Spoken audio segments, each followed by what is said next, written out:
Então, pessoal, boa tarde a todos. Esse é mais um encontro do programa Tese de Expedições pelo Mundo da Cultura. Bem-vindos. É um programa que acontece já no seu 5º ano. Estamos aí no livro número 80 e alguma coisa. Não é? Vamos completar em dezembro 100 livros. Há uma perspectiva muito boa de continuarmos ano que vem, portanto chegaremos a 120 livros. Já existe uma lista, já há uma lista pronta de livros para o ano que vem, todos muito emocionantes, muito interessantes. Daria para fazer esse programa durante anos a fio, não esgotaríamos de modo nenhum o repertório, né, dos melhores livros, dos maiores livros. Esse programa acontece no Paraná. Além de Curitiba, também acontece em Paranavaí, em Londrina, em Toledo e em Ponta Grossa, e acontece independentemente do SESI na cidade de São Paulo. Esse programa, portanto, está em 6 cidades do Brasil, todas elas com frequências diferentes, portanto, cada uma delas com já um estoque de livros estudados diferentes. O programa de Expedições pelo Mundo da Cultura não exige a leitura prévia do livro, por razões práticas, porque sabemos o quanto é difícil.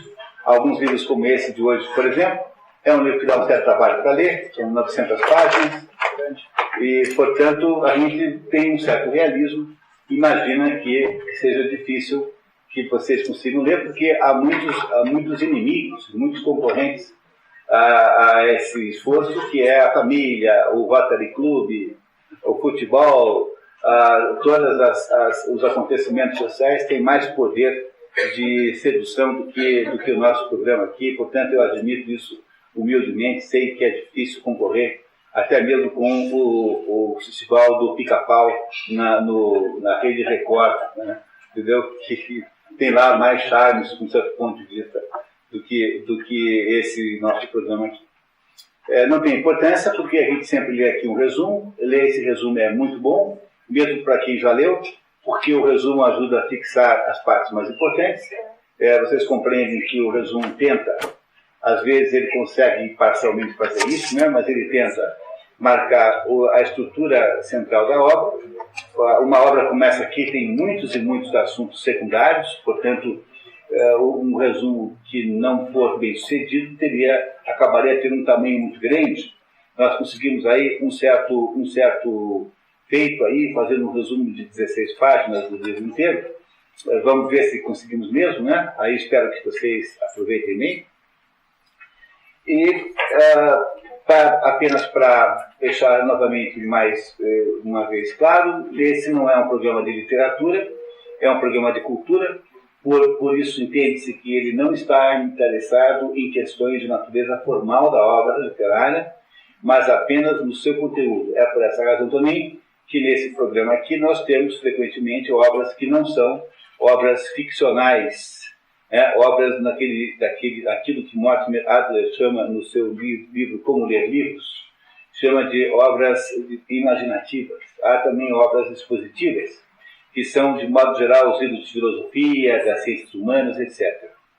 Por falar em Mortimer Adler, finalmente na semana que vem, na sexta-feira à noite, em São Paulo, haverá o lançamento da nova versão do livro Como Ler um Livro, que eu prefacei, né, que será lançada oficialmente pela editora. Significa que dali a uns dias já estará aí nas boas livrarias disponível, com um novo nome, Como Ler Livros, que é a versão nova do livro How to Read a Book, de Mortimer Adler. Foi um filósofo que passou toda a sua vida, que mais ou menos coincidiu com o século XX, nasceu em 1902, por aí, morreu em 80 ou 2001, 2002. Né? A vida de Mortimer Adler foi uma vida do século, né? E Mortimer Adler passou a vida inteira tentando fazer a recuperação da capacidade cultural dos americanos. Preocupadíssimo com a queda do nível cultural nos Estados Unidos, ele passou a vida inteira fazendo isso. Um dos sujeitos mais interessantes e notáveis no panorama intelectual no século XX. Se você puder comprar o livro, é um livro muito prático, cheio de recomendações práticas de grande qualidade, de grande praticidade, para se ler o livro. Não é um livro com grandes filosofias, quer dizer, não é um livro com grande... Eu até tentei no prefácio fazer uma espécie de interpretação filosófica do livro, mas o livro é muito mais um manual prático do que propriamente um livro de teoria literária. É muito acessível, qualquer pessoa pode ler sem ter um curso de letras. Não é um livro feito não, é um livro que tem a menor ranço acadêmico, não tem nenhuma aparência de livro técnico de academia. É um livro muito interessante. Como ler livros de Mortimer Adler, editora Apple. E será lançado na semana que vem em São Paulo, na sexta-feira à noite. Vai haver uma palestra no dia do lançamento, que eu farei. Palestra essa que estará disponível no site da editora Apple a partir do dia seguinte, imagina. Então haverá uma palestrinha de introdução, né? Não é isso? A arte de ler. Acho que foi o primeiro título dele, né? O livro Como Ler um Livro teve 3 edições americanas, a primeira, as duas, cada uma com títulos diferentes. E as 3 edições foram traduzidas no Brasil, as 3, sendo que a última 2 vezes. A que está por aí ainda nos sebos, que é uma edição muito mal traduzida, muito mal feita, embora seja um livro assim, tão desagradável de ler ainda, mas a tradução é ruim. E agora a nova tradução da 3ª versão, que é essa que está sendo lançada em São Paulo na semana que vem. Já com um nome novo, Como Ler Livros. Porque se você for pensar bem, como ler um livro, é um pouco de anglicismo.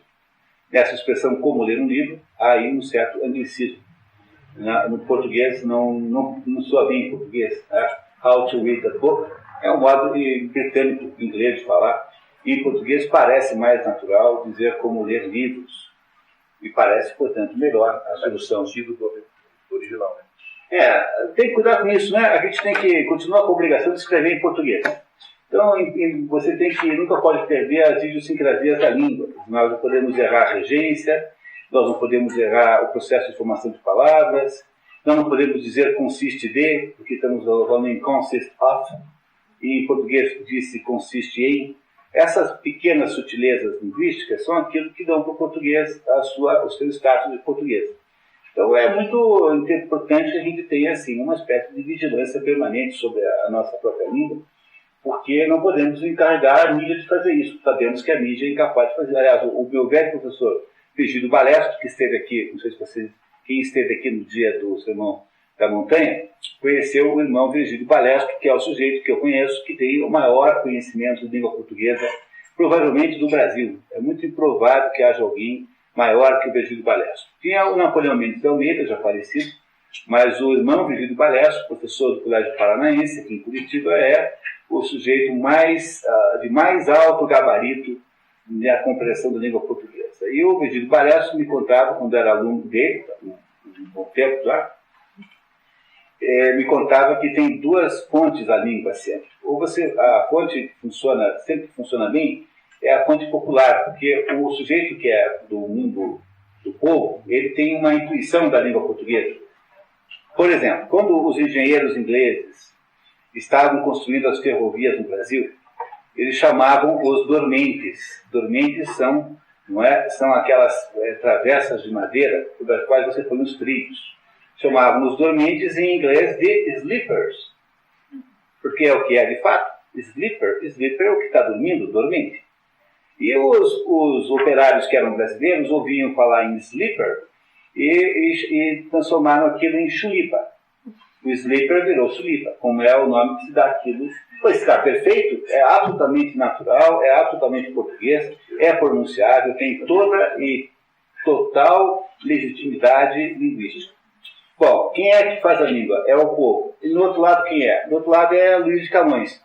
Porque Luís de Camões tem a concepção profunda da língua, então quando Camões usa uma certa expressão nos Lusíadas, você pode acreditar que aquilo é bom, porque ele faz aquilo com uma competência extraordinária. Então, o que dizia o irmão Balestro é que a língua é feita ou pelo povo ou pelo Camões. O problema são os Ibrahim Suedes no meio estragando tudo. Entendeu? Inventando coisas como, por exemplo, horror, coisas medonhas como container. Container é uma estupidez, né? Não tem cabimento nenhum, não é português, não é nada. Os espanhóis chamam de contenedor, nós devíamos chamar de contenedor também, porque a língua espanhola é nossa prima, não havendo uma expressão portuguesa, pega o espanhol que é melhor.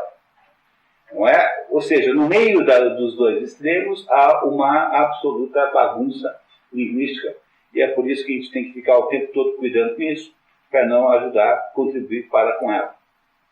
Bom, mas enfim, esse não é o assunto da noite, o da tarde, né? E o assunto da tarde é Ana Karenina, que é uma das mais importantes obras romanescas da história da literatura, que foi escrita por um sujeito chamado Leão Tolstói.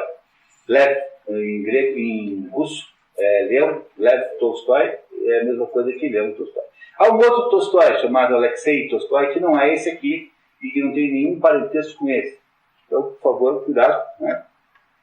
Mas Tolstói é uma dessas personagens russas importantes. Eu tenho dito para vocês sempre que a literatura russa toda se concentra no século XIX, porque os russos têm um problema histórico de falta de determinação, de autodefinição da sua própria natureza. Porque a Rússia é um país,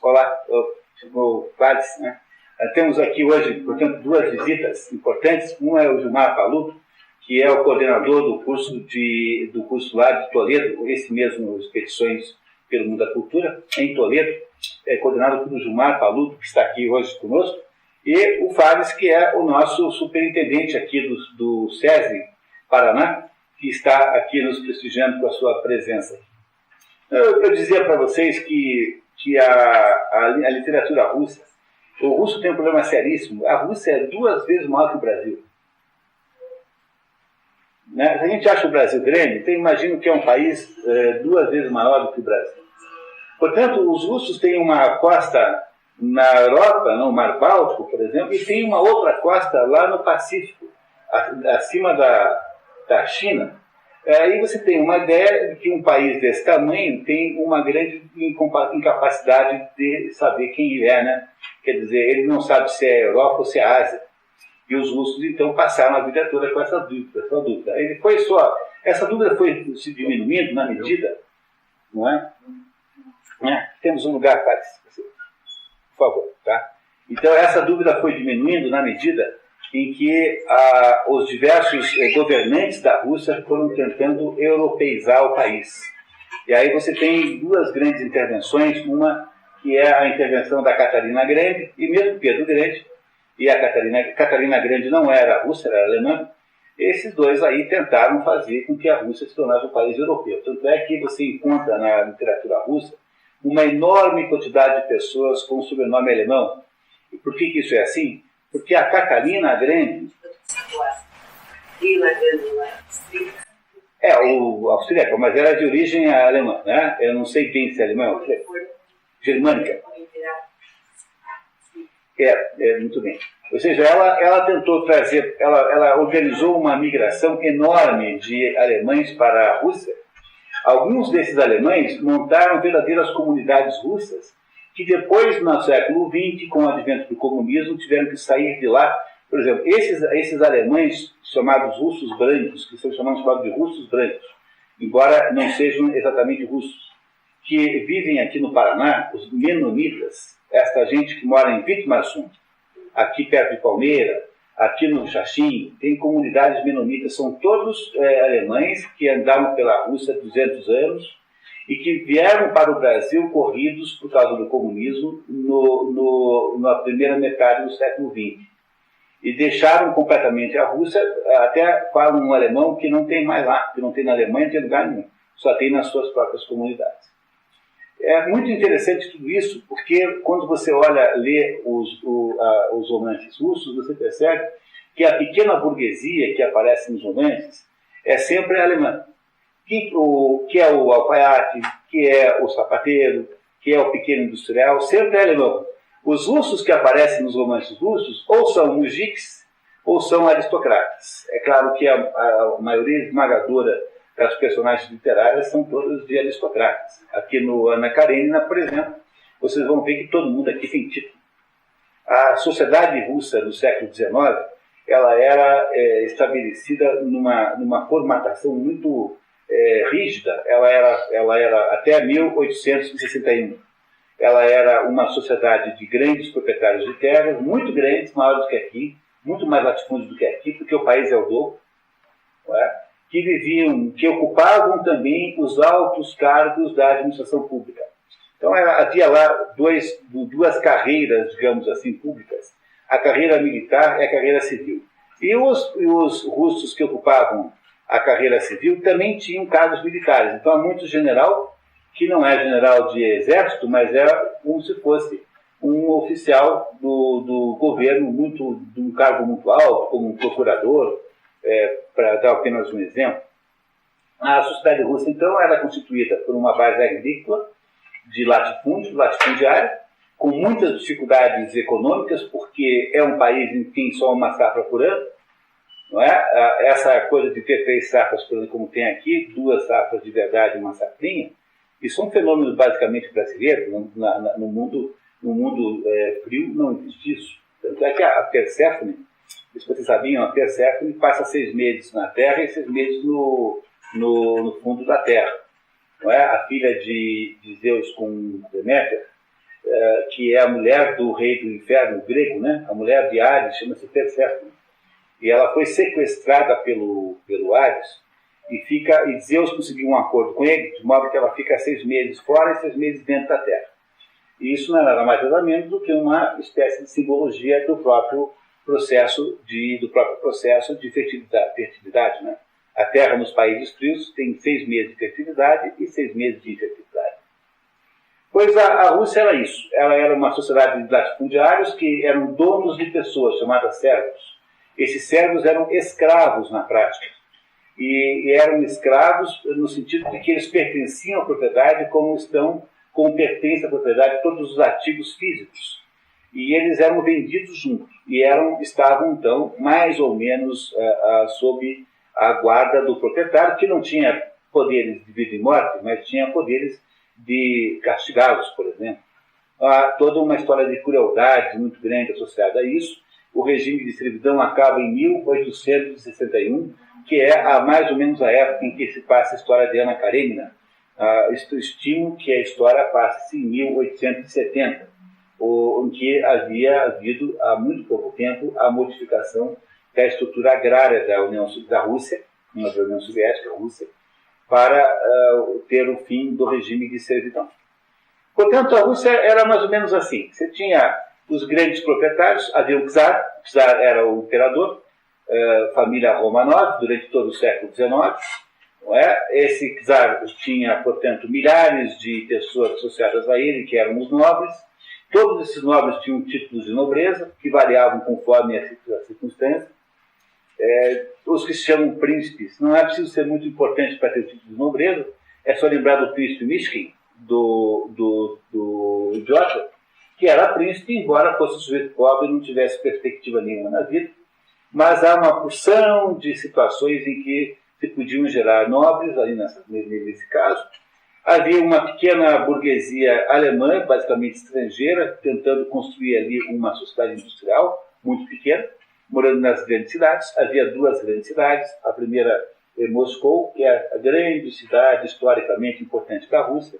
E havia São Petersburgo, que é uma cidade como Brasília, inventada por Pedro o Grande, mandada construir por meio do saneamento de um pântano para ser uma capital planejada. Então, São Petersburgo, comparada com Brasília, por exemplo, tem 300 anos, 200 e poucos anos de adiantamento, né, de avanço, de antecedência.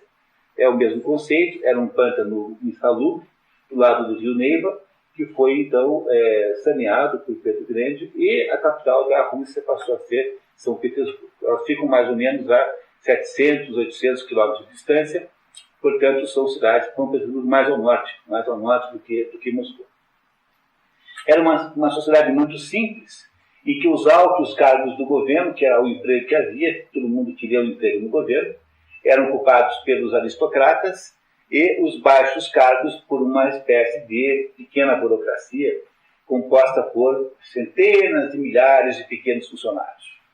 Havia os proprietários de terra que não tinham ligação com o Estado, eram muito poucos, e havia no ambiente da agricultura a figura do mujik. O mujik é o agricultor russo, é um sujeito, assim, digamos, muito competente historicamente. A Rússia tem, em determinados setores do país, terras extraordinárias, não é? Tem uma grande área de dificuldade enorme, que é a Sibéria, grandes áreas de saúde, digamos, inférteis. Mas era isso que nós podemos entender por Rússia no século XIX. Tudo isso, esse esquema transforma-se completamente em 1861, quando então o czar faz então a libertação dos servos. Com isso mudam as relações econômicas do campo, e nós vamos ver o reflexo disso aqui nessa história, porque Tolstói é um sujeito que acompanha isso tudo. Ele nasce em 28 e irá morrer em 1910, ou seja, Tolstói, ele quase que chega na Revolução Comunista de 17. Não chegou até lá, mas ele percebeu e teve contato com toda essa grande modificação na estrutura social da Rússia.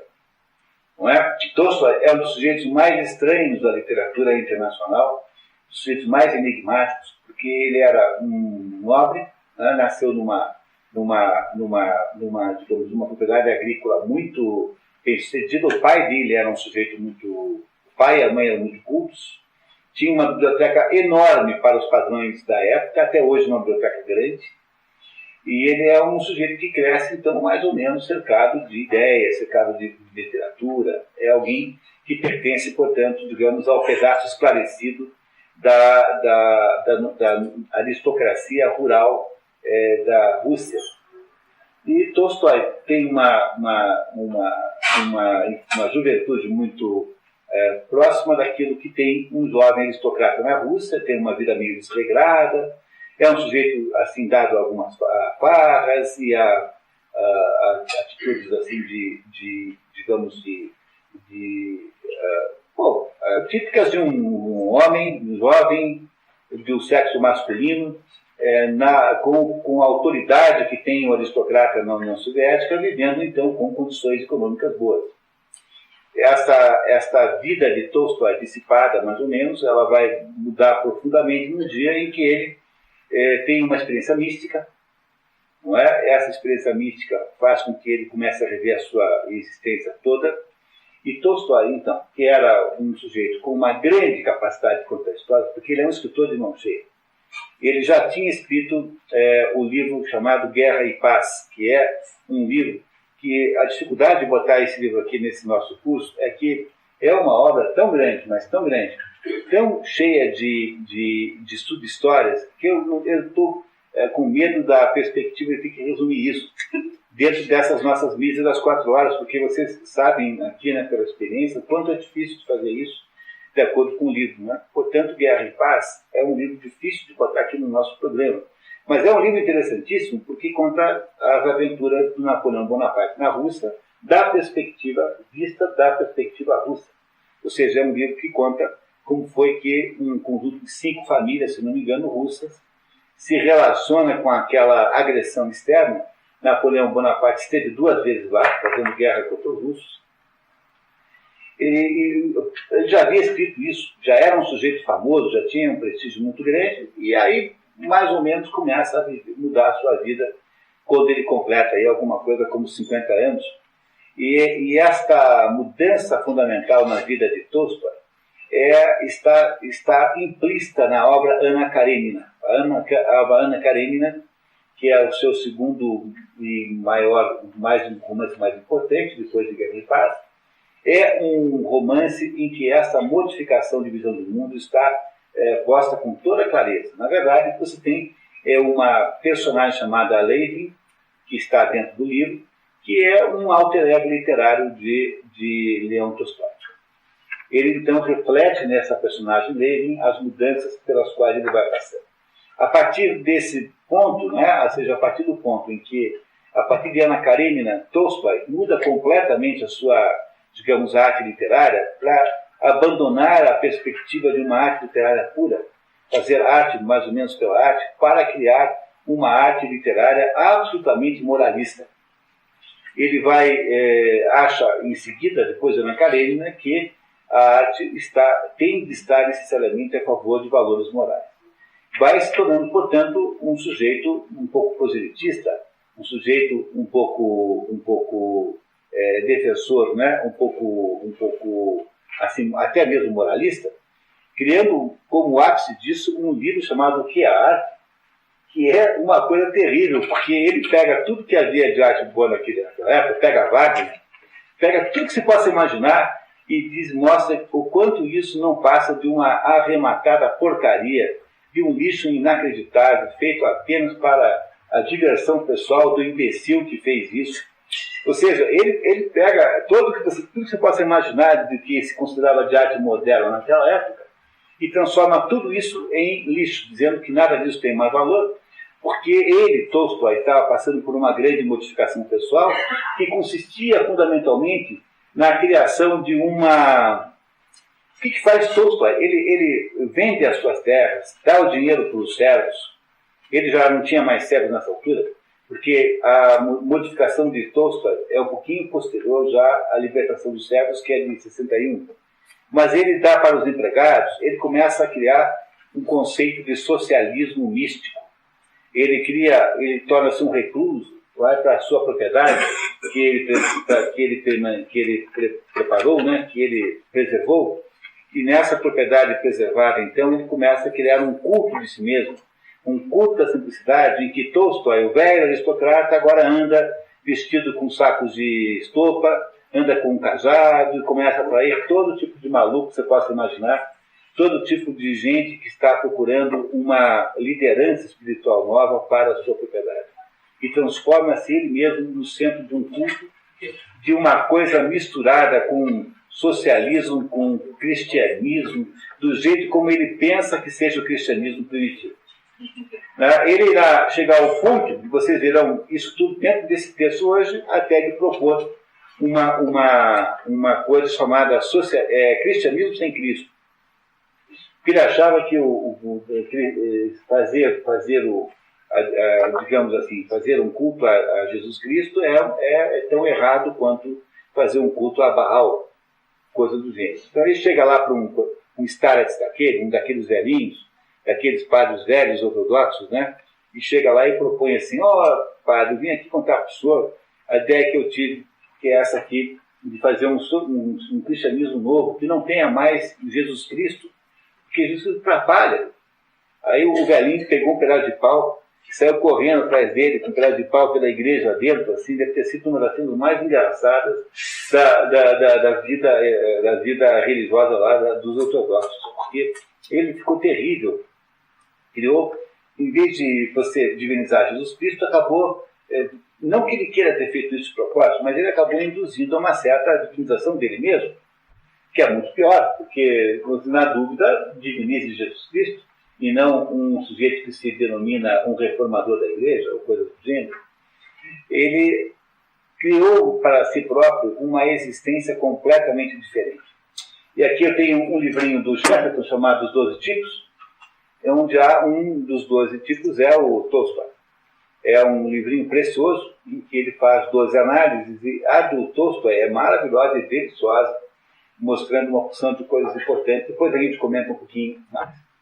Mas o Ana Karenina, dessa segunda fase, digamos, né, se você tem na primeira fase até o Ana Karenina, você tem um grande livro que chama-se Guerra e Paz, uma grande obra de grande envergadura, né, considerando que Ana Karenina é uma obra de transição, você tem na segunda fase, essa fase moral, você tem apenas um grande livro que é a morte de Ivan Ilitch, que nós já estudamos aqui. É uma novela, não é mais um romance.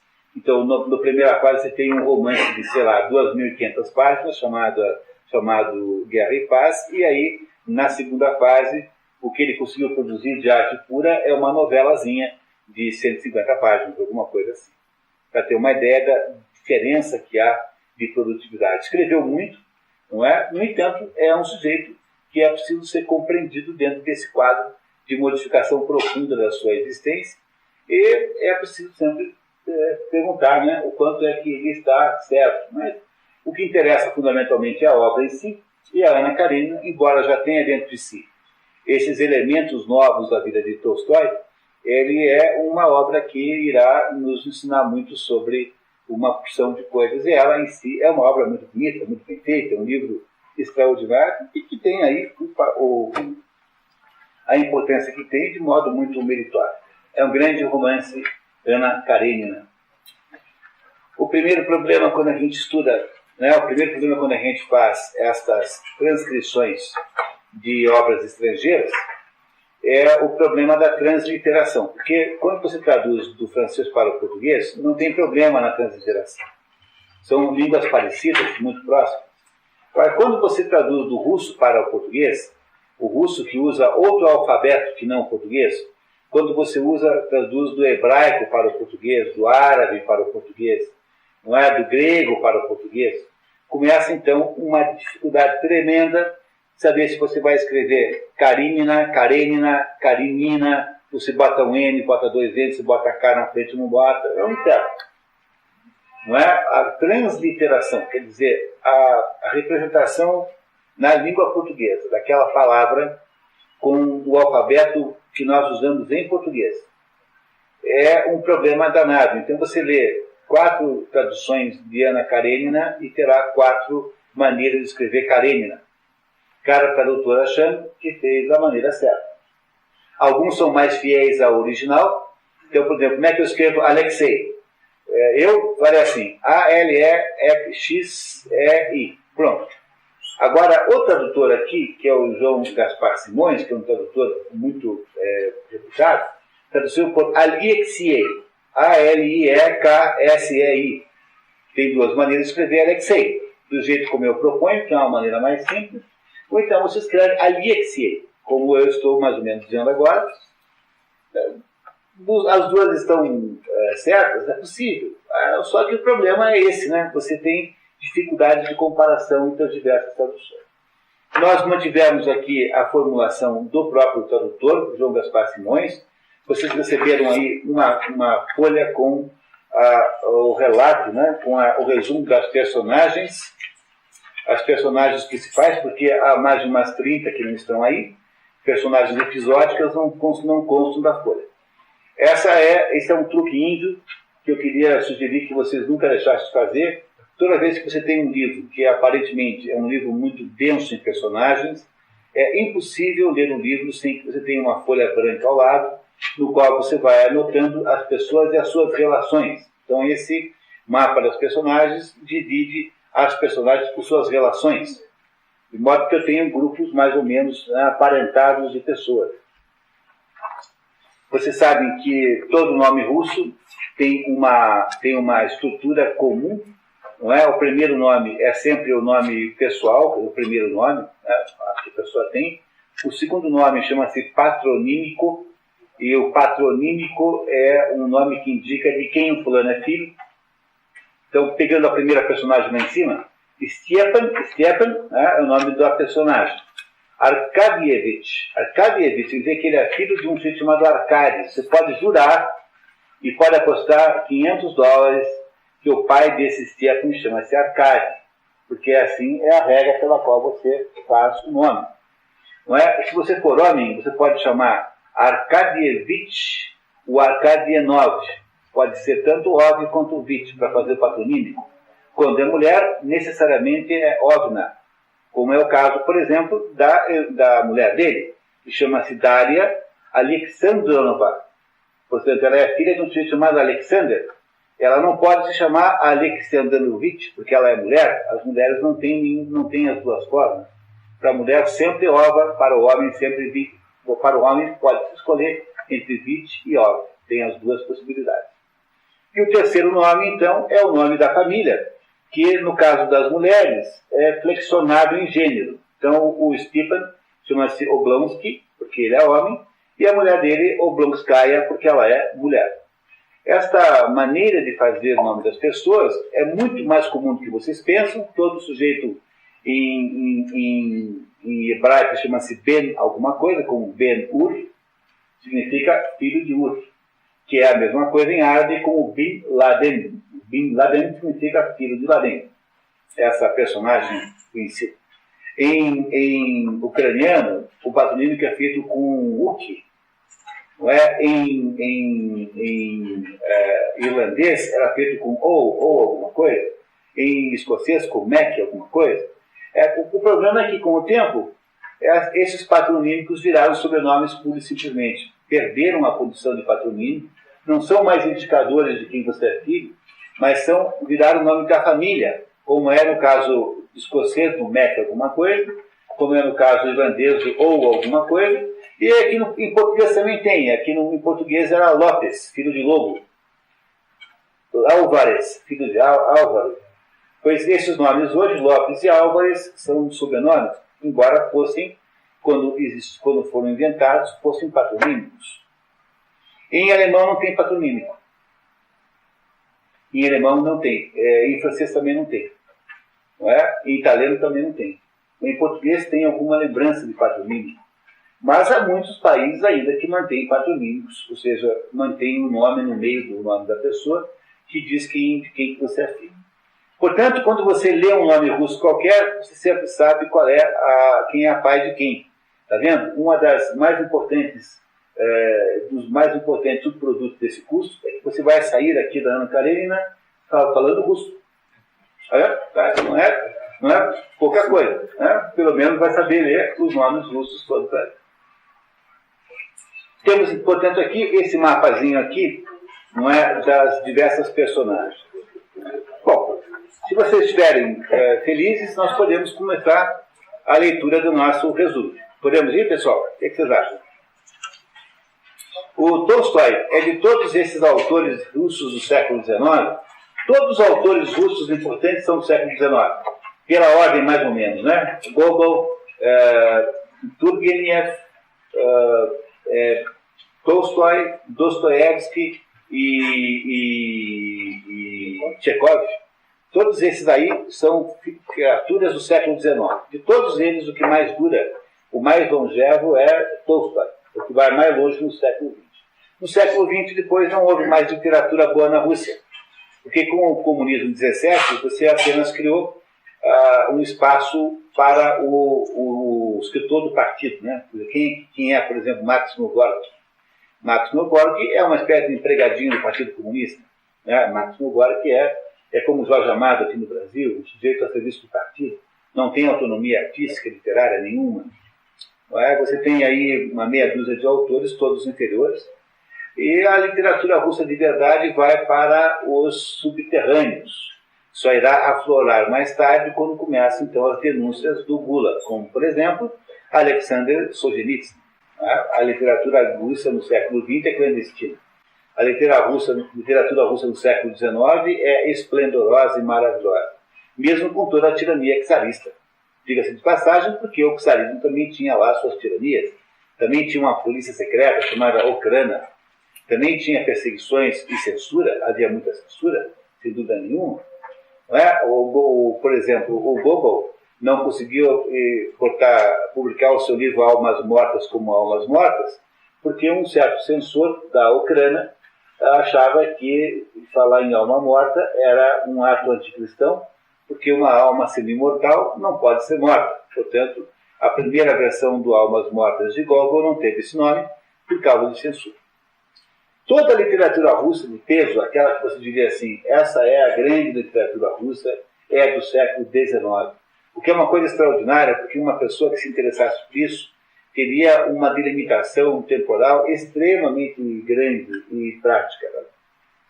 Mas Ana Karenina, aqui sempre lembrando que a transliteração que nós usamos é a desta edição aqui, que é traduzida por João Gaspar Simões, uma tradução, aliás, muito boa. Esse é um livro muito fácil de encontrar em sebo, muito barato, acha-se facilmente. Há muitas traduções, imagino que uma meia dúzia. E Ana Karenina é uma mulher notável, extraordinariamente interessante, que passou para a história da literatura como uma personagem do mesmo porte de Madame Bovary, Emma Bovary. O mesmo porte das grandes personagens literárias femininas de natureza tensional, como é, por exemplo, Maud Flanders. Mas que nós podemos dizer sobre a Ana Karenina para preparar a leitura? Então vamos lá. O romance Ana Karenina é geralmente considerado o divisor de águas na obra tolstoiana. Escrito entre 1865 e 1838, o livro separa os primeiros escritos das obras da maturidade de Tolstói. Se na primeira fase pontificaram os dois grandes romances, Guerra e Paz e Ana Karenina, na segunda parte, então, estão os livros existencialistas, entre aspas, para vocês não acharem que está falando aqui de existencialismo sartreano, não é nada disso. Em que Tolstói revê sua vida, seus valores e seu destino, mesmo que de modo equivocado. Ana Karenina tem esse valor de ponto de inflexão porque é imediatamente posterior à famosa Noite de Arsarnas, em que o autor teria vivido a experiência mística que mudou a sua vida. Progressivamente, Tolstói redesenhou sua vida, misturando sua concepção de cristianismo primitivo com um socialismo agrário, fundindo os dois numa espécie de comunismo místico. Ana Karenina é arte pura. A partir dela, Tolstói produziria arte moral, chegando ao paroxismo nesse livro, O que é Arte, que é um livro absolutamente claro, nesse ponto de vista, emblemático disso. Não surpreendentemente, muitos julgam essa segunda fase artisticamente inferior à primeira, com exceção de A Morte de Ivan Ilitch, que é uma novela magnífica, maravilhosa, um dos mais bonitos textos já escritos pela humanidade. Tolstói é tudo menos um mau escritor. Podemos duvidar de algumas coisas que ele diz, mas mau escritor não se pode dizer que ele seja. Sobre Ana Karenina, Vladimir Nabokov, que todo mundo sabe quem é um russo que ficou famoso por ter escrito um livro chamado Lolita, né? Um livro que ele deu, aliás, eu acho que Vladimir Nabokov ganhou o prêmio Nobel, né, de literatura, diz ser uma das maiores histórias de amor da literatura mundial. Batizada inicialmente de 2 casamentos, 2 casais, o romance, batizado, né, aqui tem um errinho, o romance começou a ser publicado aos poucos no jornal Correio Russo, sem ter chegado à final, coisa que só aconteceu na edição em livro.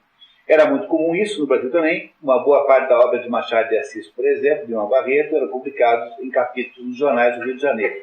Naquela época não havia novela na televisão, então a publicação em francês feuilleton, em francês chama-se feuilleton, que é o nome que, aliás, passou a ter a própria novela em francês. Na televisão chama-se feuilleton. É uma publicação que era como se fosse um anexo ao jornal, e as pessoas então liam aquilo aguardando ansiosamente o próximo capítulo. No mundo moderno, isso foi substituído pela novela televisiva, que faz a mesma coisa, não é? É claro que a troca foi muito pobre, muito empobrecedora, porque era melhor ler o Machado de Assis no original, ineditamente, do que você ouvir agora a Vera Fischer falando a mesma coisa de sempre. Né? Apesar da Vera Fischer ser mais simpática do que o Machado de Assis em vários aspectos. Né? Não é isso?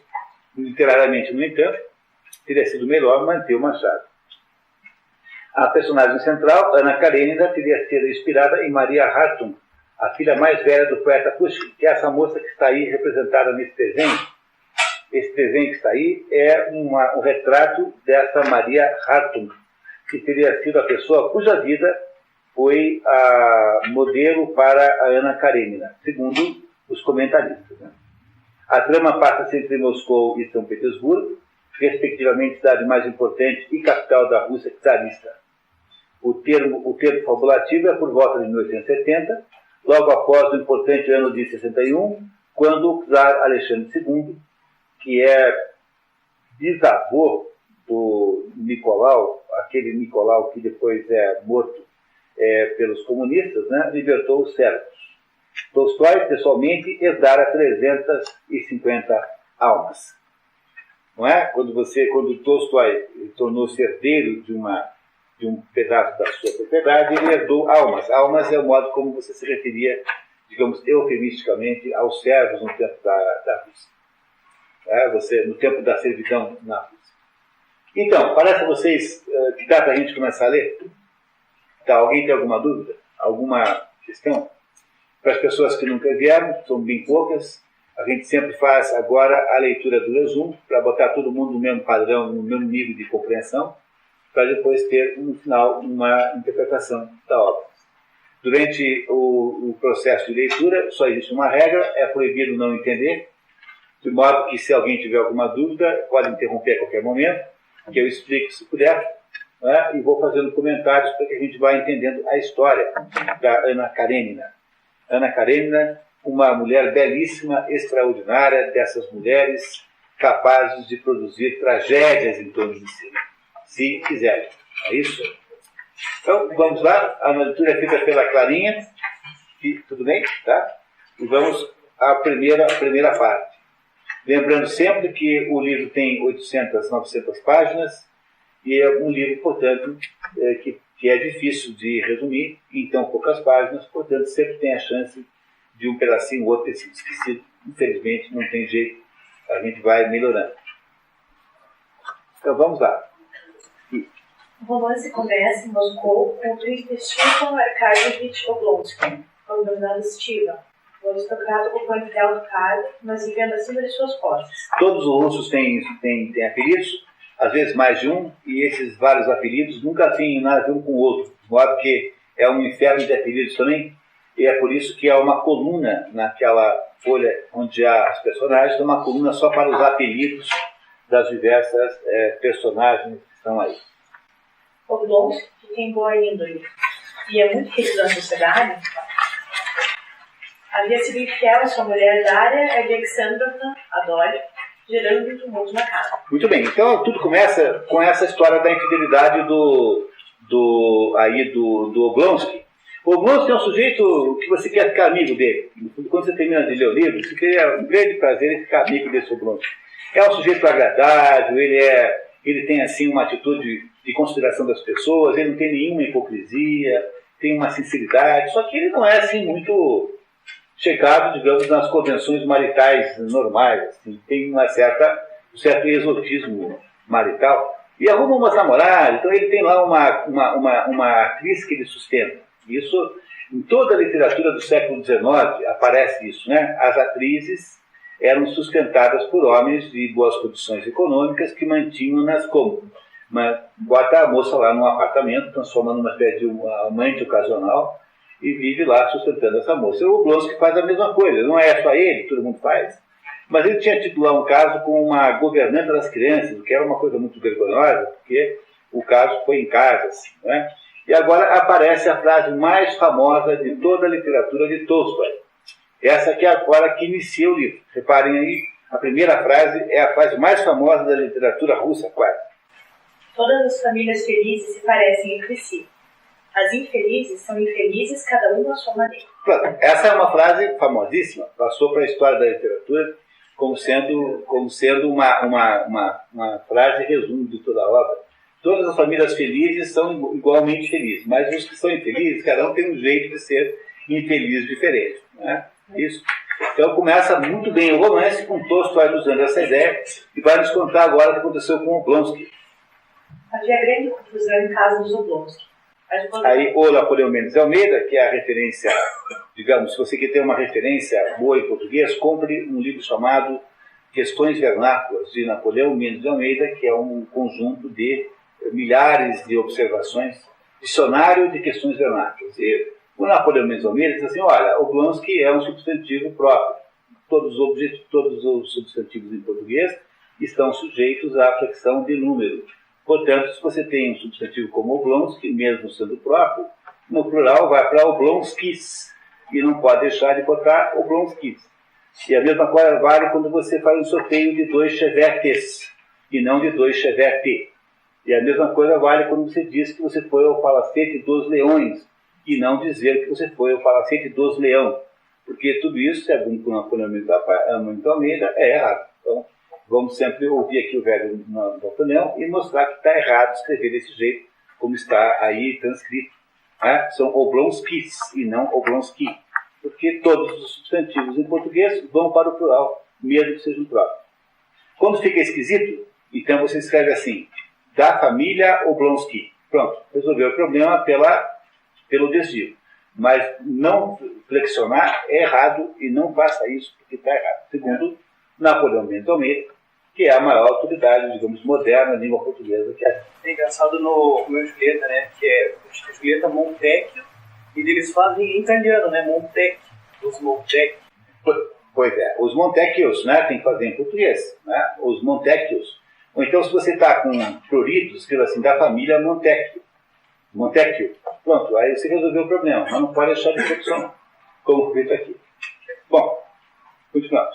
A esposa acabava de saber das relações do marido com a prescritora francesa. Comunicaram que não podiam continuar a viver juntos. Durava já 3 dias essa situação, para o tormento não só do casal, mas também dos mais membros da família e da criadagem. Todos na casa se davam conta que não havia mais razão alguma para manter aquele convívio, sentindo que as pessoas que por acaso se encontrassem na estalagem teriam talvez mais afinidade entre si. O que é estranho aqui é porque esse Oblonsky já teve vários outros casos, quer dizer, não é uma coisa muito nova na vida da família. Ela, a esposa, não saía dos seus aposentos. Há 3 dias que o marido não parava em casa. As crianças corriam de um lado para o outro, como que perdidas. A professora inglesa dispusesse com a governanta e escreveram a uma amiga pedindo que lhe arranjasse outra colocação. Essa é outra, tá? Essa não é a amante. Tem uma francesa e uma inglesa. Não é? Muito bem. Na véspera, a cozinheira abandonara a casa à hora do jantar. O cocheiro e a copeira tinham pedido que eles fizessem as contas. Houve um tumulto muito grande por causa desse fato. Esse Tolstói escreve muito bem, viu, pessoal? É um grande escritor. Escritor de primeiríssima qualidade. Continuamos. No meio da confusão, Stiva relembra a família de que sua irmã casada, Anna Arkadyevna Karenina, estaria vindo de São Petersburgo para visitá-los. Sabe que poderia contornar a crise. A visita reduz, né, o fato de uma pessoa estranha reduz a crise, né? Porque afinal, todo mundo se ocupará da moça. A Ana, portanto, é irmã do Oblonsky. Logo, nós sabemos que a Ana Karenina, no seu nome de solteira, chama assim, né? Ela deve ter chamado assim, Ana Karenina Oblonskaya. Esse era o nome original da Ana Karenina antes de casar com Karenin. Ana Arkadyevna. Perdão, Ana... Arkadyevna. Isso, Arkadyevna, né? Que ela tem esse nome, isso mesmo. Tá? Nesse meio tempo, Konstantin Dmitrievich Levin, ou Kostya, amigo de infância de Stepan, chega a Moscou com a intenção de pedir em casamento a irmã mais nova de Daria Alexandrovna, a princesa Catarina Alexandrovna Tchervatskaya, a Kitty. Muito bem, vejam, reparem que ela é uma princesa, mas não quer dizer que ela seja herdeira do trono do czar, porque todo mundo aí tem título, é a coisa mais comum. Há milhares e milhares de príncipes e princesas que não têm grande importância social. É só lembrar do príncipe Mishkin. O príncipe Mishkin do Idiota, que nós vemos aqui, é o meu romance predileto de Dostoiévski, pelo qual eu tenho assim, um gosto extraordinário, é uma admiração extraordinária. O príncipe Mishkin é um pobre coitado, quer dizer, ele não tem nada, ele é um miserável, ele é o último sujeito que iria herdar o trono do czar. Mas chama-se príncipe porque está entre as diversas possibilidades de aristocracia ali, do título de príncipe, que não é um título que implique numa sucessão para o trono, não é isso? Portanto, a Ana também é princesa. Se a sua irmã Kitty é princesa, ela também é princesa. Desculpe, ela não. Daria, desculpe, a mulher do Oblonsky, também é princesa. Não é? É isso? Continuamos. Levin é um proprietário rural trabalhador e de bom coração, mas ao mesmo tempo socialmente tímido. Diferentemente de seus amigos, despreza a vida mundana e prefere ficar na sua propriedade, colocando em prática suas novas ideias sobre economia líquida. Quem é que é o Levin? Levin é o Tolstói em pessoa, tá? É claro que eu sempre os advirto para não fazerem essas ilações assim, de modo muito, muito inocente, porque o autor sempre pode passar passando a perna em você. Mas aqui, claramente nessa história, uma referência autobiográfica desse Levin como sendo o próprio Tolstói. Porque é isso que ele é. O que é o Tolstói? Ele é um sujeito, claro que não é bem como é o Levin, porque o Tolstói, quando resolveu mudar de vida, era muito mais velho que o Levin. O Levin aqui é um sujeito mais moço que ele, mas é também um proprietário rural, alguém como o Tolstói, que começou a imaginar maneiras novas de lidar com o assunto agricultura. Maneiras novas de lidar, sobretudo, com o assunto chamado trabalho rural. Não é? Até 61, não havia nenhuma fórmula trabalhista diferente da servidão. Você tinha pessoas que viviam na propriedade, as tais das almas, e que eram propriedade do dono. Eram ativos que existiam na propriedade agrícola. Essas pessoas, então, tinham lá um certo regime de servidão, que lhes dava alguns direitos, é claro, mas eram como se fossem escravos, porque eram vendidos junto com os ativos, com a terra. Quando isso acaba em 61, quer dizer, acabou há muito pouco tempo, se nós estamos em 70 aqui na nossa história, então você pode imaginar que alguém precisaria inventar uma nova maneira de lidar com isso, porque o sistema antigo não pode mais existir e não há nenhum novo sistema em vista. Logo, ele é um pioneiro, um inovador nas relações trabalhistas do campo lá na Rússia nessa época. Não é isso?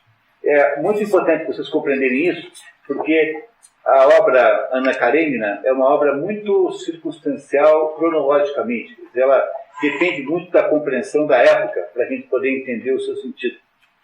Senão aparecerá um pouco assim, sem sentido, se a gente não presta atenção nesses pequenos detalhes. E ele descobre que Kit também está sendo cortejado pelo conde Alexei Kirilovich Vronsky, um rico oficial do exército. Alguns cargos dos grupos russos, também do exército, eram concedidos a quem pudesse bancar as despesas de representação. Quer dizer, um coronel, um oficial do exército russo, é um sujeito que vive nos talões. Ele tem que ter dinheiro para pagar roupa, tem dinheiro para pagar uma apresentação pessoal, tem que ter dinheiro para morar mais ou menos bem. Portanto, não é um cargo que você entregue para alguém que não tenha uma base aristocrática. Vocês compreendem isso? Quer dizer, há uma ligação enorme entre os cargos públicos e a origem aristocrática das pessoas. E esse Vronsky, que está aqui, que é um personagem importantíssimo, porque ele será o amante depois do companheiro de Anna Karenina, ele é alguém que vem do mundo aristocrático, tem, portanto, propriedades, tem um patrimônio pessoal muito grande. Mas ele não é um sujeito medíocre de modo nenhum, ele não é um qualquer. Ele tem uma opção de grandes características de personalidade, de caráter, que o transformam numa personagem muito poderosa na obra, esse Vronsky. Mas é muito interessante entender isso, né? Ele não é oficial porque ele tenha tido méritos de natureza militar, mas também poderia ser o caso. Mas, sobretudo, porque ele é o sujeito que representa bem o exército russo naquele caso. Não é? Mais ou menos assim. E ele pesquisa seu rival junto com seu amigo Shiva. Quem é Vronsky? Perguntou-lhe ele, e no seu rosto, onde havia um entusiasmo pueril, surgiu de repente raiva e contrariedade. É um dos filhos do conde Kirill Ivanovich Vronsky, e um dos mais belos exemplares da juventude dourada de São Petersburgo. Sabemos, portanto, que esse Vronsky é de São Petersburgo. Até agora só tínhamos notícias de pessoas de Moscou, né? Agora esse é de São Petersburgo. Conhecia o Intvier quando ele esteve servindo. Costumava ir lá para o recrutamento. É imensamente rico, bela figura e com boas relações.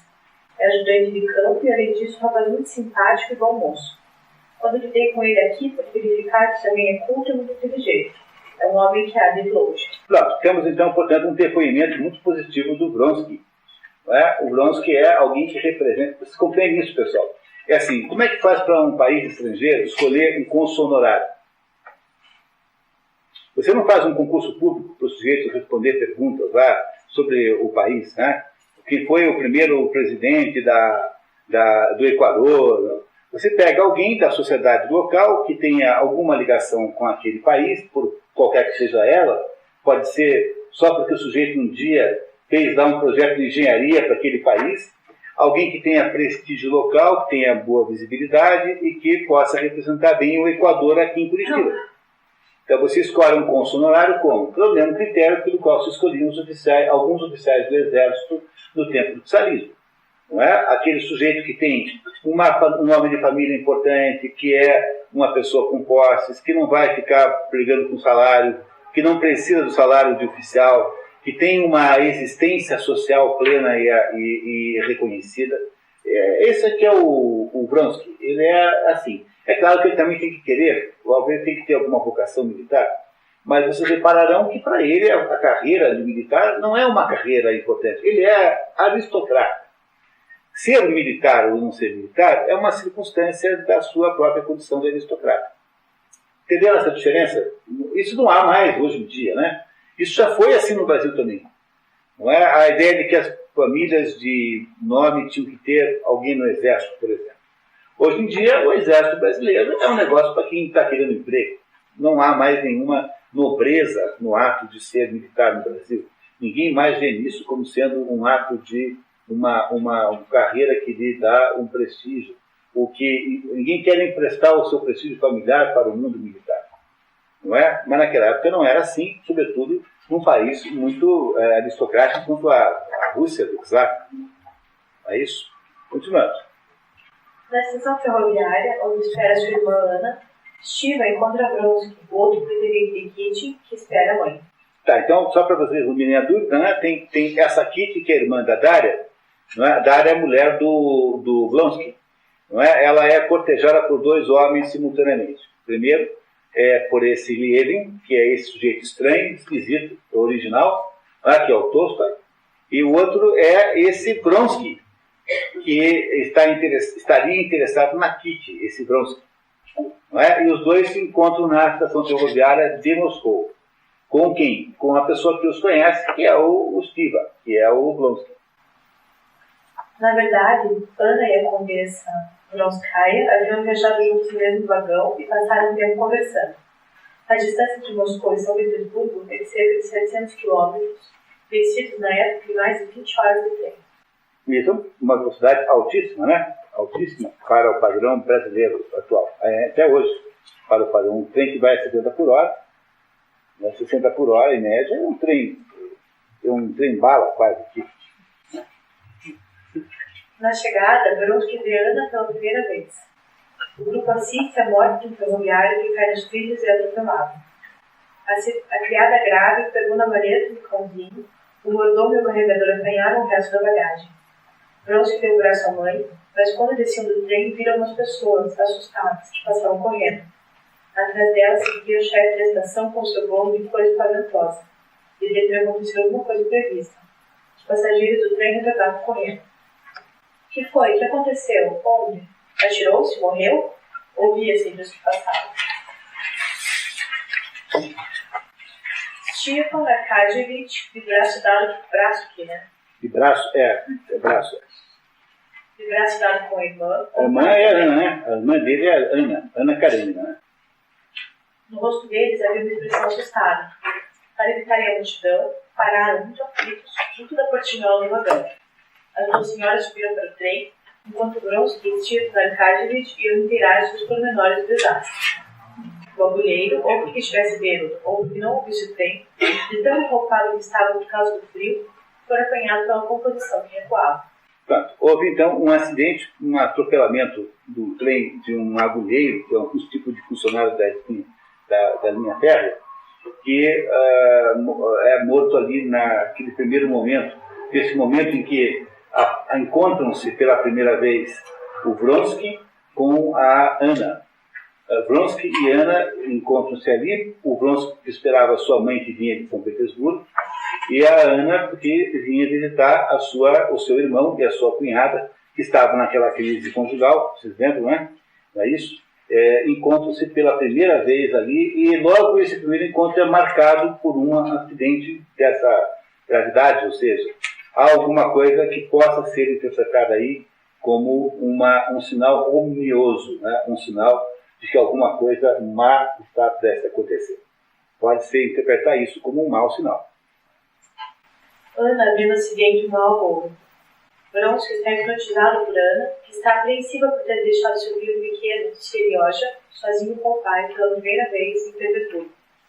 Mais tarde, Ana conversa abertamente com Doris sobre a infidelidade de Stiva e convence a cunhada do amor de seu irmão por ela, apesar de tudo. Doris, impressionada pelas palavras de Ana, decide perdoar o marido. O autor, muito espertamente, começa essa história falando de infidelidade, porque no final a história é sobre a infidelidade de Ana. Mas, paradoxalmente, a Ana entra na história tentando consertar um caso de infidelidade que é do seu irmão Stiva, que foi infiel à sua cunhada Dária. Não é? Portanto, é a Ana que interfere naquela situação, naquela crise familiar, e mais ou menos a conserta. Vamos ver se ela consertou mesmo. Conheço o mundo melhor do que tu, disse ela. Sei como os homens do tipo do Steve encaram essas coisas. Dizes que eles teriam falado de ti. Nada disso. Os homens assim cometem infidelidades, é certo, mas o lar e a mulher são sagrados para eles. Desprezam as outras mulheres, que não representam de maneira alguma um perigo para a família. Eu não posso compreender, mas é assim mesmo. Isso é a Ana contando para a cunhada, né? Não sei, não me é possível julgar. E depois de pensar um momento, depois de superar mentalmente a situação, acrescentou. Sim, seria capaz de fazer. Não voltaria a ser a mesma, mas perdoaria. E perdoaria como se nada se tivesse passado. Absolutamente nada. Pronto, deu certo. A Dária, então, resolveu perdoar o marido, que é o Estiva, irmão de Ana Karenina, depois da interferência que Ana Karenina faz na situação de impasse entre o casal, né? Entre os dois. Kitty visita sua irmã mais velha. A menina de 18 anos está na sua primeira temporada na sociedade e espera-se que encontre uma excelente pretendente. Kitty fica muito impressionada com Ana, que é mais velha, mais experiente e segura de si. Então imagine quanto a Kitty deve ter achado aquela mulher impressionante, né? Ana Karenina, uma mulher madura já em relação a ela, uma mulher muito bonita, que veio de São Petersburgo, interferiu naquela situação dramática e conseguiu resolver o problema com habilidade, com maturidade, não é?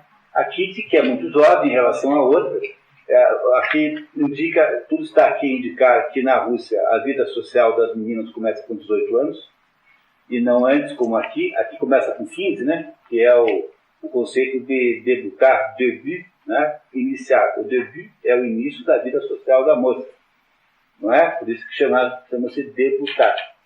Não é? A Ana Karenina, então, na Rússia, tudo indica que é 18 anos. Essa idade, como é na Alemanha, por exemplo, na Áustria, sempre foi 18. E não 15, como aqui no Brasil. Mas aqui as coisas são mais precoces também, porque as pessoas aqui amadurecem mais cedo do que nos países que não há um certo escapamento que aqui seja mais cedo. Eu nem sei se ainda tem esse negócio. Tem? Esse negócio de debutar? Nem tem teste de debutante ainda? Ok. Continuamos, por favor. A princesa Kitty Tcherbatskaya tinha 18 anos. Era o primeiro inverno que fazia vida de sociedade e nela obtinha maior êxito que as duas irmãs mais velhas e até mesmo mais do que esperava a própria mãe. Não só os rapazes que frequentavam os bailes de Moscou estavam todos enamorados de Kitty, como naquele inverno já receberam duas propostas sérias de casamento. A de Lievin e, imediatamente após sua partida, a do Conde Vronsky. Pronto, são dois cortejadores a Kitty.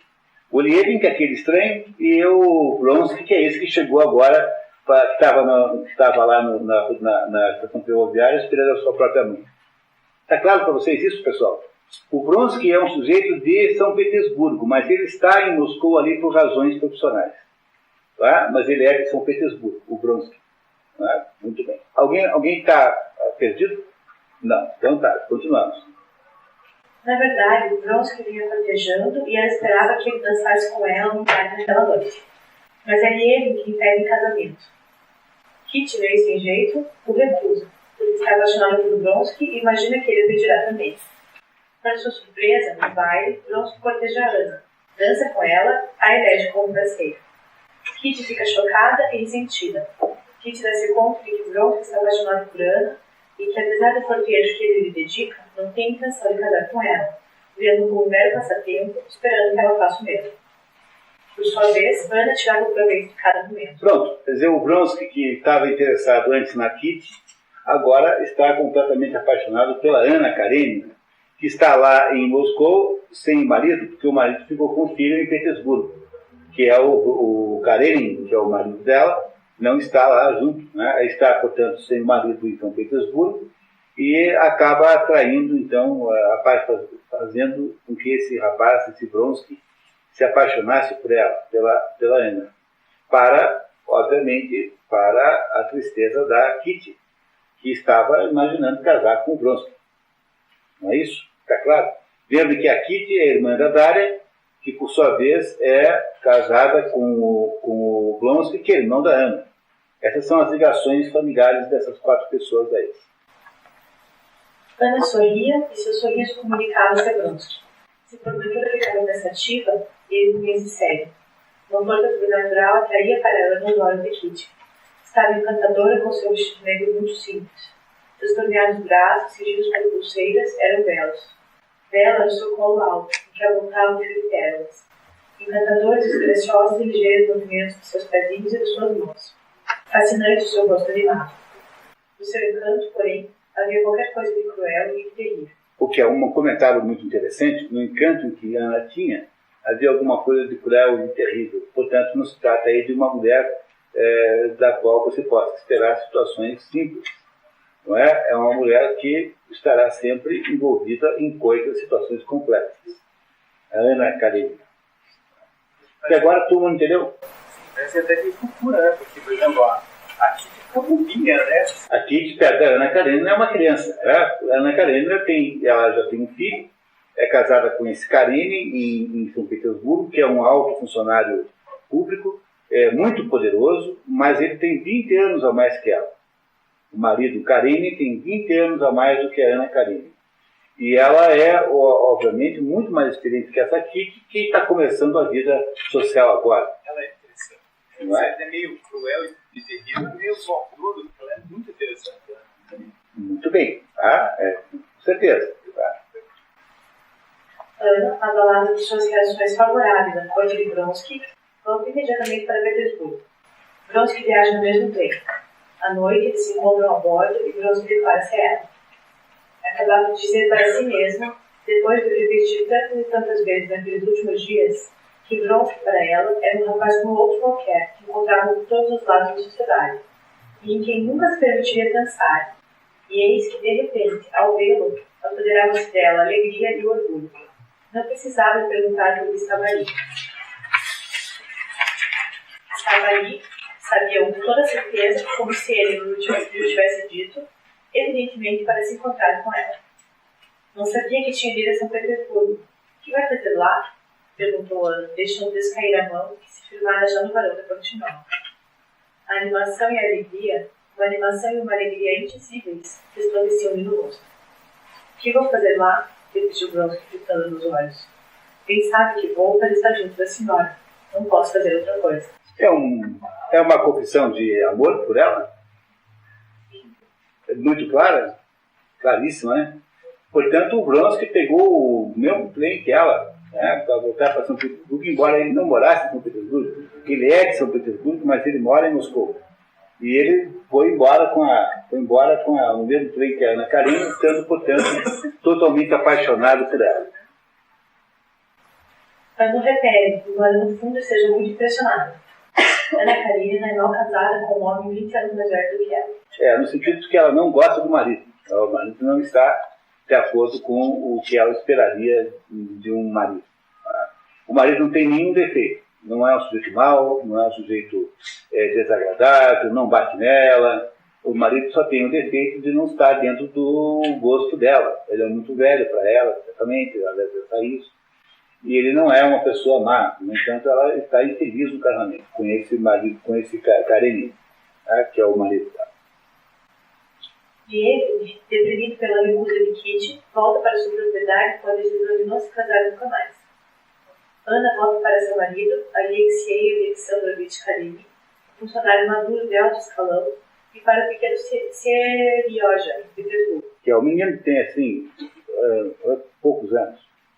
Ao rever seu marido pela primeira vez depois do encontro com Vronsky, Ana dá-se conta do quanto acha impulsivo. Nota-se embarcou do trem, o primeiro rosto que encontrou foi o marido. Meu Deus, por que me tranquiliza tanto as orelhas? Perguntou ela, mirando-lhe a arrogante e fria figura e sobretudo as cartilagens das orelhas, que chamavam agora a atenção, nas quais disse vinham pousar as abas do chapéu. Ao vê-la, avançou ao seu encontro, com seu habitual sorriso irônico, fitando-a com seus grandes olhos fatigados. Uma sensação desagradável oprimiu o coração de Ana, ao encontrar o olhar cansado e tenaz do marido. Bom, foi essa expressão que ela faz do descontentamento do tamanho das orelhas do marido. Parece uma indicação de que o casamento vai bem, esses dois? Não parece ser muito boa indicação.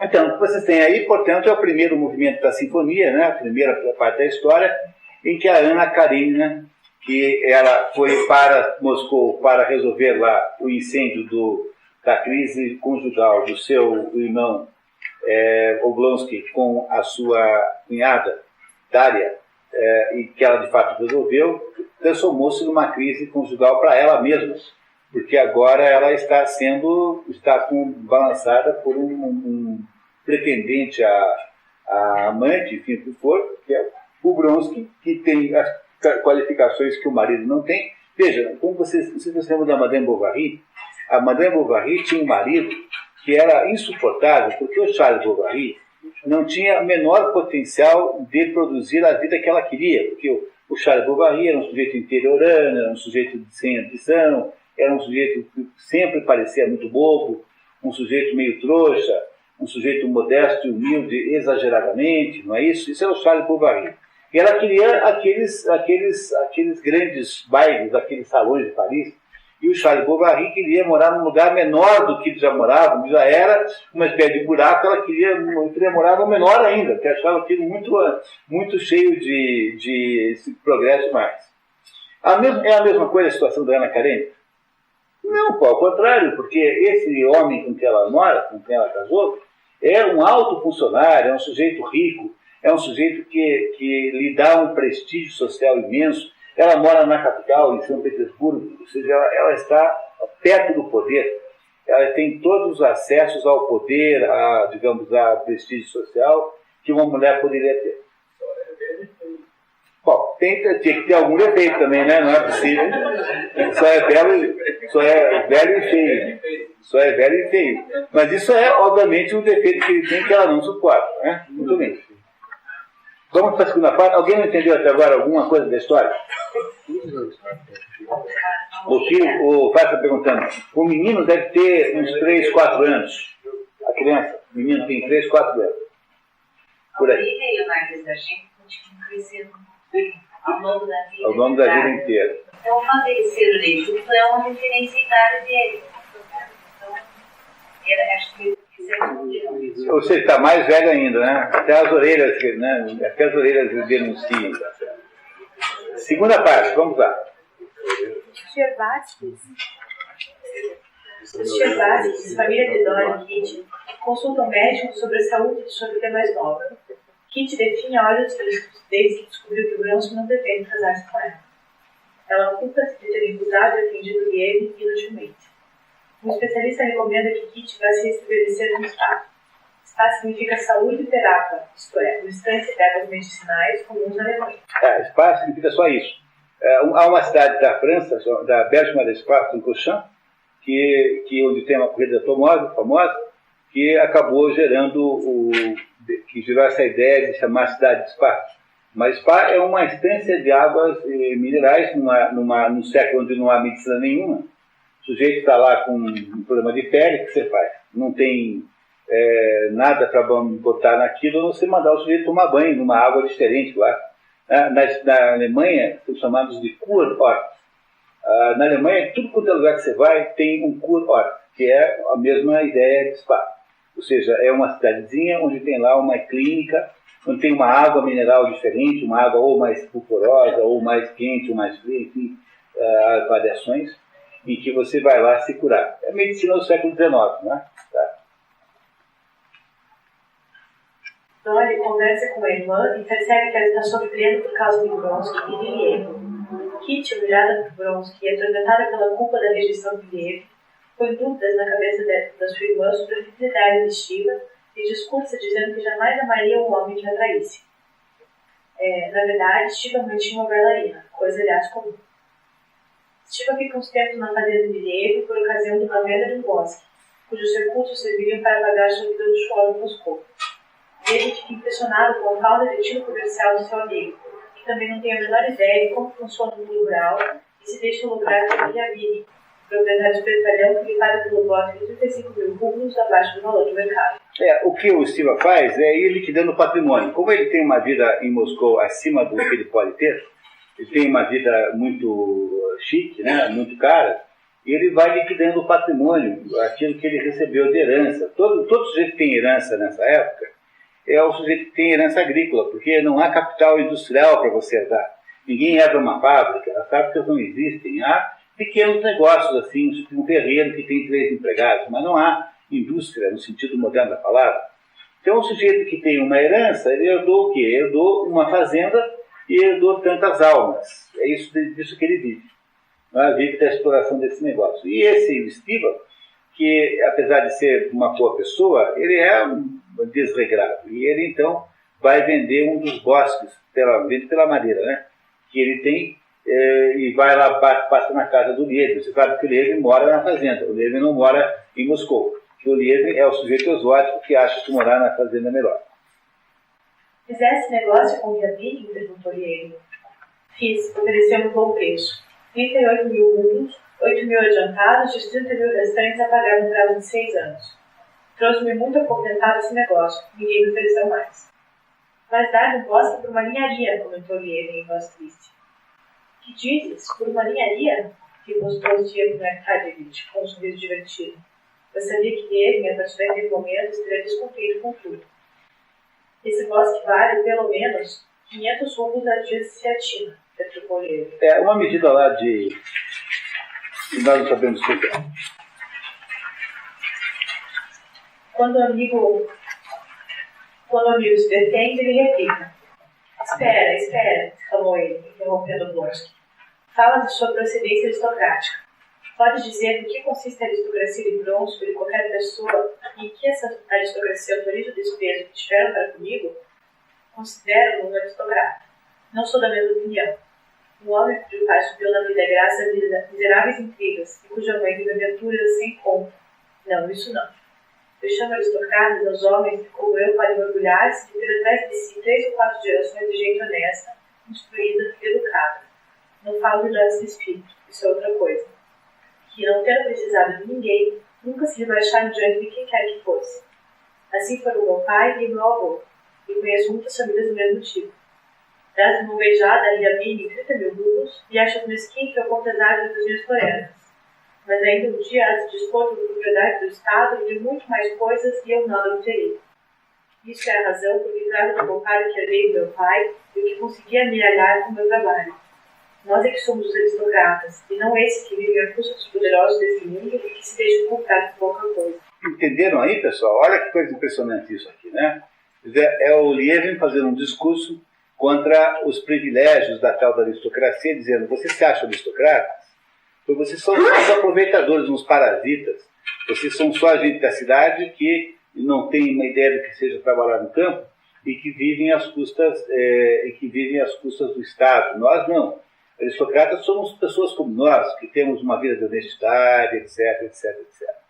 Está vendo? Vocês estão reparando que o que o Tolstói está fazendo aqui? Ele está colocando na própria personagem Lievin a sua própria modificação pessoal.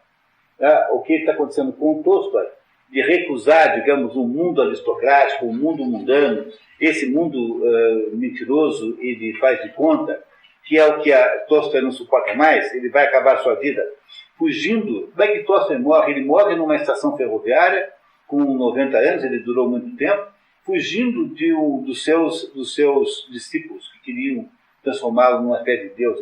Ele virou uma fé de ícone moral, um ícone de bons costumes, etc. Aquilo que está no livro que é a arte. Toda arte que não tiver um componente, digamos, moralmente aceitável, é porcaria, é para se jogar fora. Diz o Tolstói no final da vida. Então, esse Lievin aqui está nesse discurso aqui, porque esse discurso é precedido pela seguinte história. Diz assim o Lievin para o Blonsky, falou assim, olha, você devia ter ido contar as árvores. Você só vendeu por esses 35 mil rublos, que é metade do valor que vale, porque você não foi contar as árvores. Daí diz assim o Lievin não, diz o Blonsky, mas eu sou lá homem de contar árvore. Eu sou aristocrata, eu acho que esse pessoal que mora aqui no campo tem direito de fazer o que faz, porque afinal, não é nada estranho que eles usem a seu favor o fato de que eles são pessoas rústicas que vão contar árvores. Daí diz o Lievin assim, mas eu também iria contar as árvores todas, para preservar o meu patrimônio. Não é? É por isso que nasce essa conversa aqui, porque o Lievin está querendo fazer o contraste entre aquilo que ele representa como, digamos, uma nobreza uma aristocracia decente e limpa com relação a uma aristocracia mal acostumada e poluída pelas relações com o Estado, relações de privilégio, relações esta que o Tolstói imagina que fosse um dia cair. Só que Tolstói não imaginou que fosse cair isso pelo comunismo em 17. Não é? Ele achava que havia uma possibilidade de criar um socialismo místico cristão que resolveria todas as coisas. O Tolstói é, na verdade, um sujeito de uma ingenuidade tremenda, muito mais do que é aceitável para um homem de 50 anos. Ele não tem ingenuidade com relação à vida, digamos, marital, conjugal das pessoas, mas tem uma porção de ingenuidades sociais muito grande. Muito grande. Bom, continuamos. De volta à sociedade petersburguense, todos nós com mudança em Ana. Ana mudou muito desde a viagem a Moscou, dizia uma de suas amigas. Há nela qualquer coisa de estranho. A mudança que se operou foi a sombra de Alexei Vronsky que ela trouxe para si, comentou a embaixatriz. E que tem isso de especial? Há uma fábula de Grimm em que um homem, para castigo do inocente maldade, é privado da sua própria sombra. Não consigo perceber tal gênero de castigos.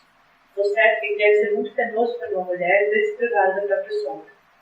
Sim, interveio a amiga Diana, mas as mulheres que têm sombra geralmente acabam mal. Pronto. Muito bem. Aqui há mais um momento importantíssimo da história em que há mais uma profecia de que essa história não vai acabar bem. De fato, não acaba. Você já pode ter uma ideia disso.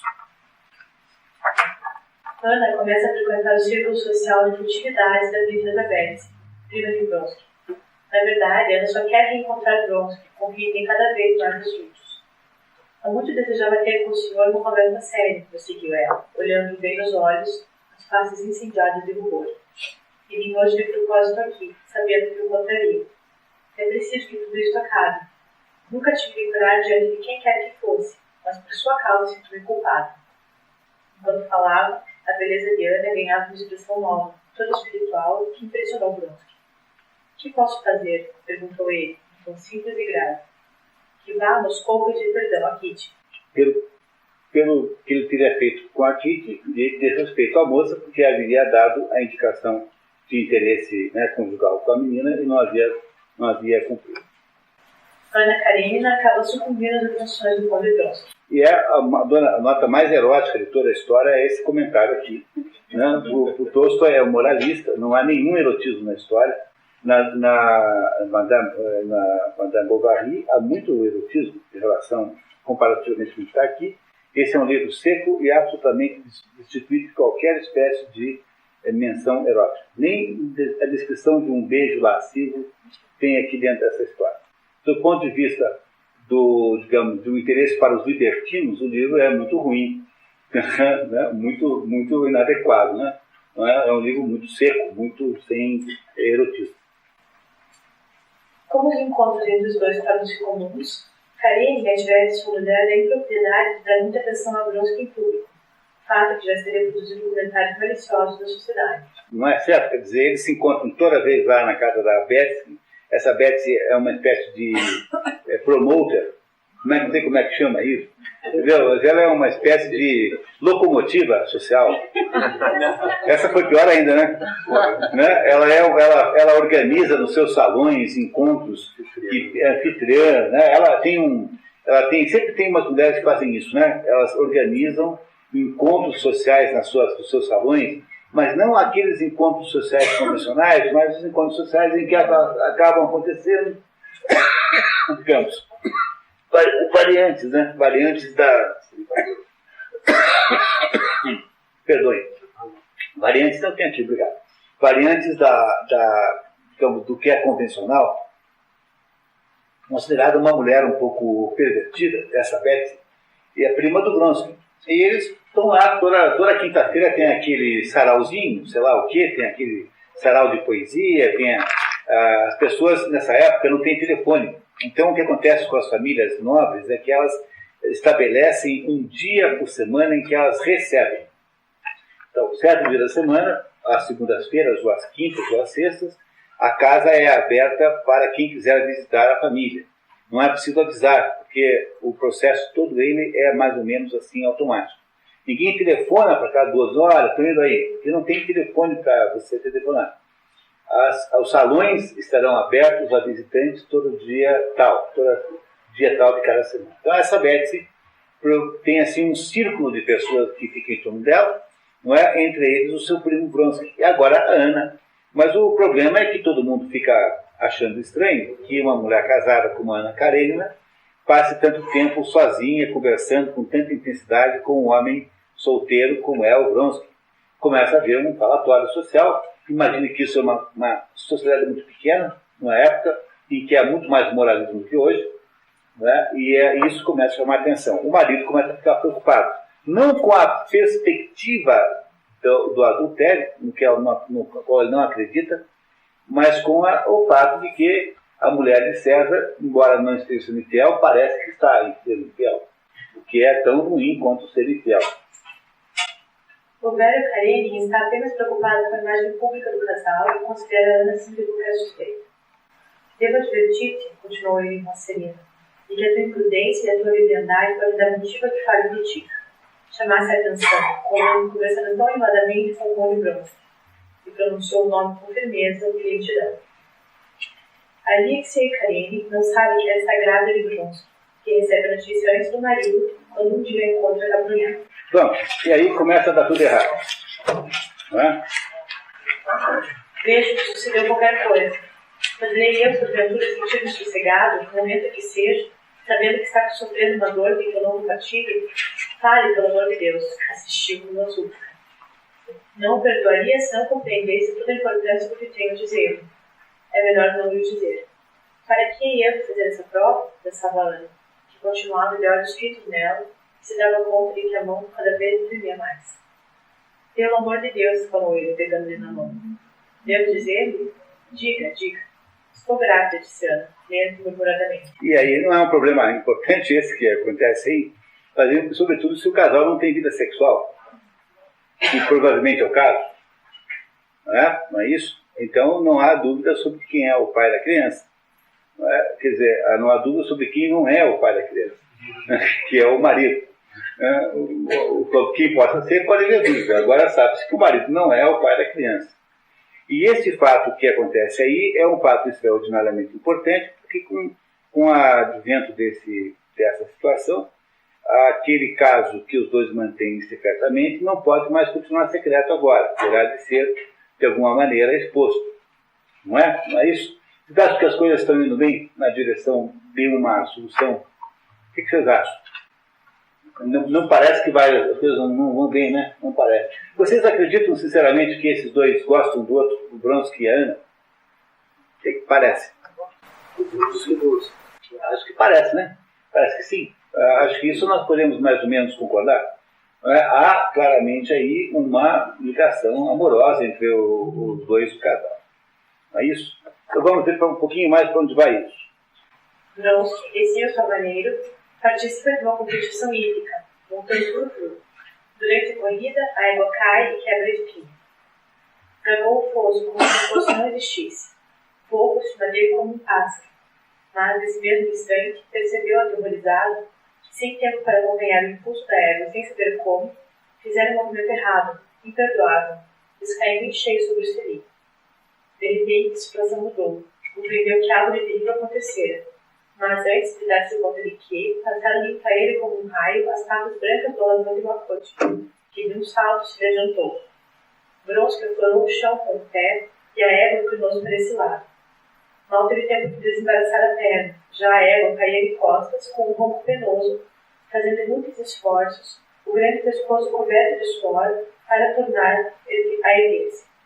Debatia seus pés de bronze como um pássaro ferido. Em virtude do movimento errado, Vronsky quebrar a coluna vertebral. Vronsky não se machuca, mas está arrasado com a necessidade de sacrificar o animal.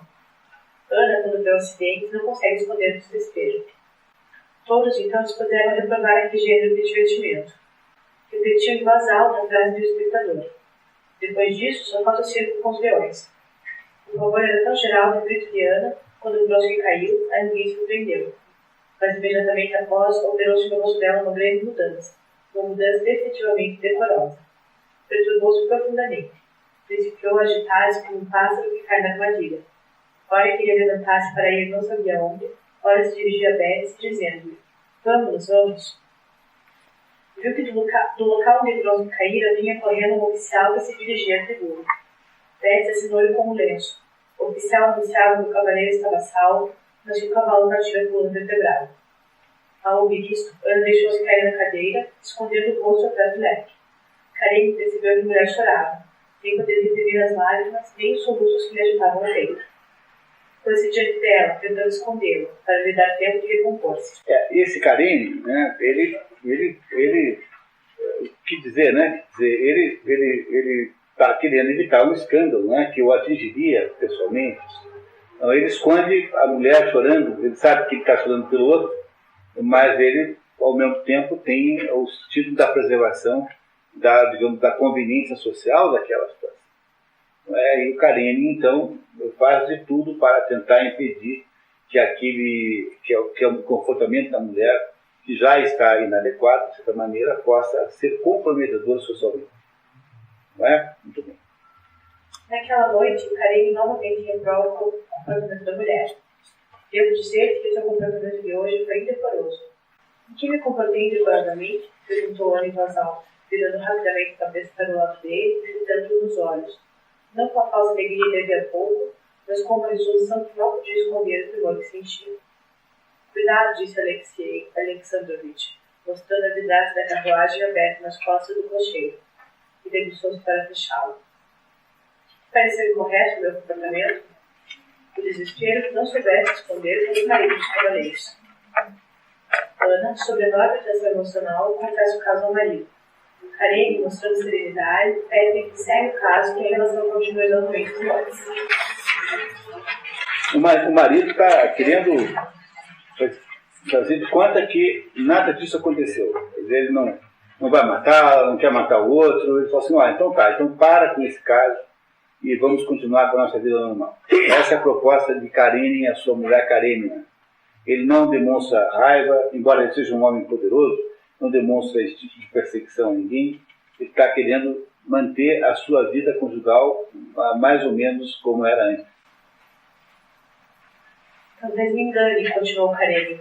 Nesse caso, peço que me perdoes. Não te enganas, respondeu-lhe Ana, lentamente, olhando com desespero o rosto glacial do marido. Não te enganas. Estava desesperada e não posso deixar de o estar. Ouvia-te e pensava nele. Amo, sou a mãe dele. Não posso tolerar, tenho que medo e ódio. Pode fazer de mim o que quiseres. Kit vai com sua mãe no spa em Soden. Há um spa, né? Há um spa. Vá de Soden em Taunus para recuperar sua saúde. Lá encontra uma pietista, Madame Stahl e sua filha adotiva Varenka.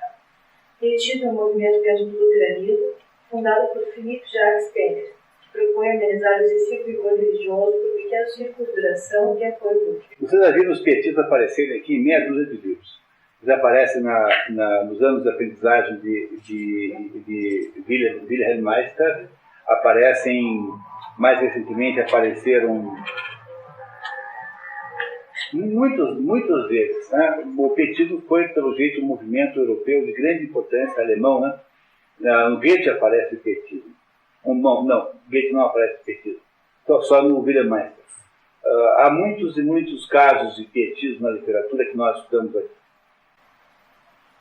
Por influência de Varenka, que é generosa e caridosa, cuidando de todos os doentes, Kit modifica-se e torna-se muito devota. Mas o entusiasmo de Kit sucumbe ante as críticas do pai e a família volta para Moscou. Mas a chegada do pai transtornou aos olhos de Kit o mundo em que ela vivera por algum tempo. Sem renunciar a tudo que nesse mundo aprender, reconhecia, a seus próprios olhos, ser uma ilusão pensar que poderia vir a ser aquilo que desejaria poder vir a ser. Foi como que um despertar. Compreendeu que não lhe seria dado, sem hipocrisia nem vanglória, manter-se a uma tão grande altura.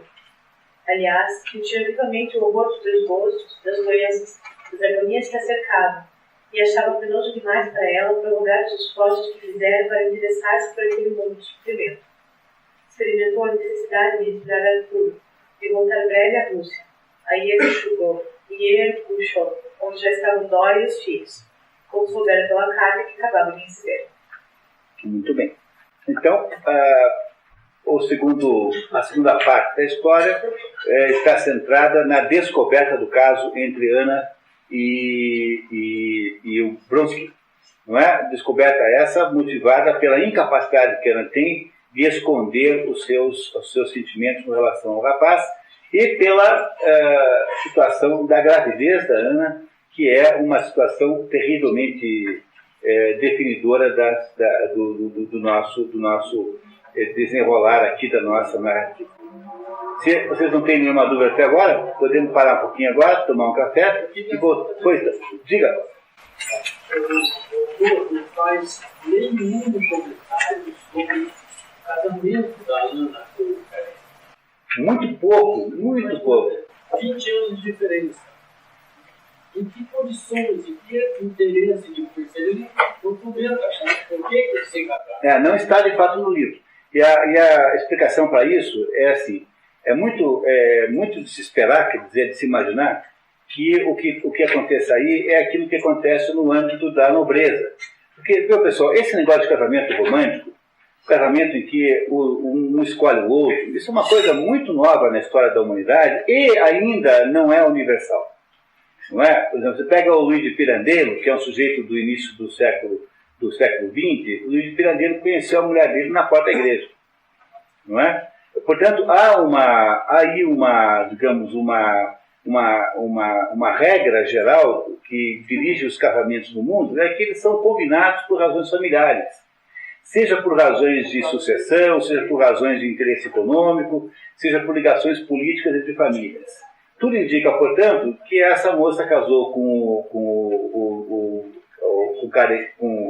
o Karenin por razões absolutamente familiares, de acordos entre famílias. Alguma coisa dessa gênero aí. Mas é muito, muito comum. É preciso entender que isso é comuníssimo. O amor romântico é uma coisa muito pouco comum no mundo até hoje. Por mais que pareça ser o melhor.